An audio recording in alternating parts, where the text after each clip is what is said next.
आणि माझं ठाम मत आहे, knowledge is delivered and skills are acquired. त्यामुळे हँड्स ऑन स्किल्स केल्याशिवाय तो तंत्रज्ञ म्हणून तयार होऊ शकत नाही. तर ही जी निश गॅप होती, ह्या गॅपवर म्हटलं आपण काम करूया. आणि साधारणतः 50 कम्प्युटर मागे एक इंजिनियर लागतोच. बरोबर. पहिलं म्हणजे एक मिथ होतं, हार्डवेअर इंजिनियर म्हटलं की टेक्निशियन सारखा जॉब असणार, स्क्रूड्रायव्हर असणार, जायचं रिपेअर करायचं, असं एक मिथ होतं ते.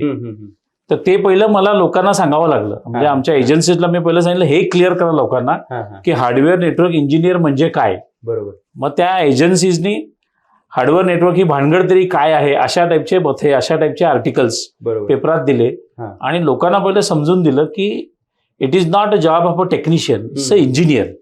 सो आम्ही त्याला इंजिनियर म्हणायचो. बरोबर. आणि त्यामुळे तो बाय डेजिग्नेशन इंजिनियर असायचा आणि तिथेच फरक पडायचा. त्याच्या सॅलरीमध्ये, त्याच्या इन्कममध्ये, त्या ह्याच्यामुळेच फरक पडला आणि तेच शेवटपर्यंत धरून बसलो.